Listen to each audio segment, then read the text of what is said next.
If you got a copy for me, Can you read with the... Yeah. I'd rather not. No. Oh, stop. No, it's okay. It's okay. It's okay. No, he already has one. Oh, they can read together. I'll read with Pepijn. Did No, everyone it's not find it necessary. right? Do you love me then? Where? What page are you? Yeah, I'm on the right page, I think. Look But on the page. I don't think you're on the right not page. on the right page, I think. Just pay attention. Come on.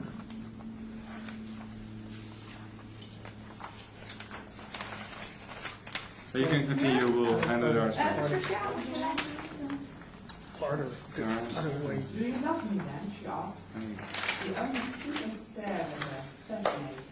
His soul seemed to melt. She shuffled forward on her knees and put her arms around him, round his legs, as he stood there, pressing her breasts against his knees and thighs, clutching him with strange, convulsive certainty, pressing her thighs against his thighs against her, drawing him to her face. Her throat, as she looked up at him with flaring, humble eyes of transfiguration, triumphant in first possession. You love me, she murmured in strange transport, yearning and triumphant and confident. You love me. I know you love me. I know.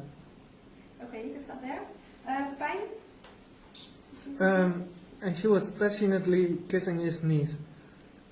Through the wet clothing, passionately and indiscriminately kissing his knees, his legs, as if unaware of everything. He looked down and tangled her.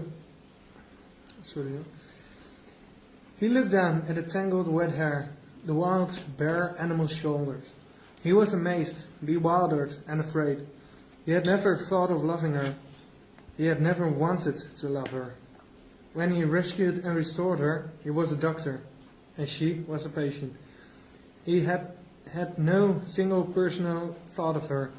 Nay, this introduction of the personal element was very distasteful to him, a violation of his professional honor.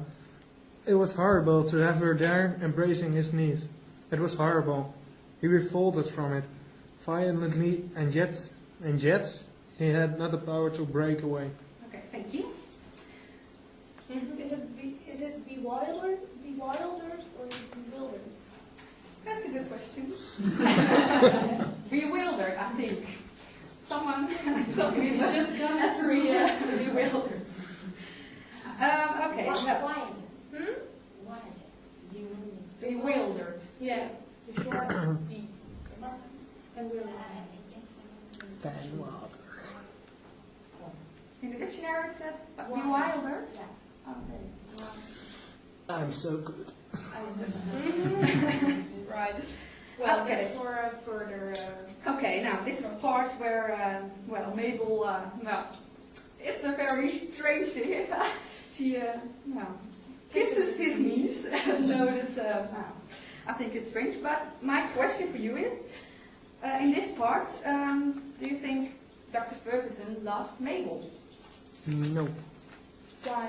Well, Just she is, well, kissing his knees and stuff and doing all those things, and he is thinking of it as a violation of his professional honor. It was horrible to have her there But embracing I his heard knees. some. we have Yeah. not the power to break away. So Exactly. with his, He can't go away.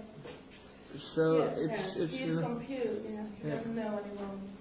Yes, it's, I think, well, I can tell you, because I'm going to continue with the story, he is in love with her, but he never knew, he never realized he was in love with her, and he has also a very strange way to describe it, because he's very negative about it, like Pepijn said.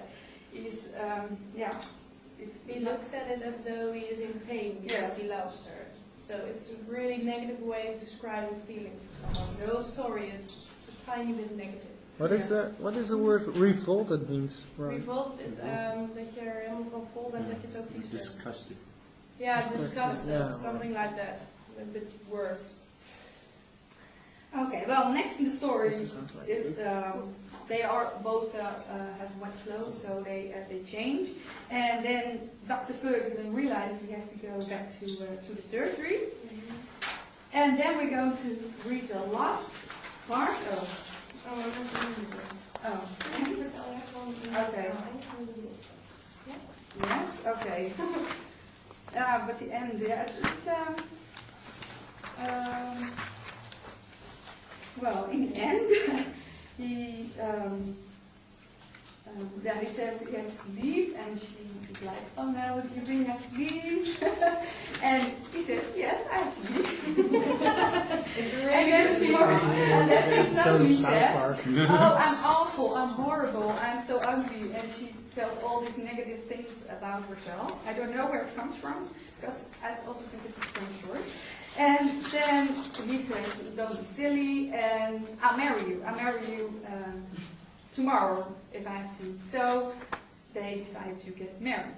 And then in the end of the line, it says, no, I want you, was all he answered, blindly, with all a terrible intonation, which frightened her almost more than her horror, lest he should not want her.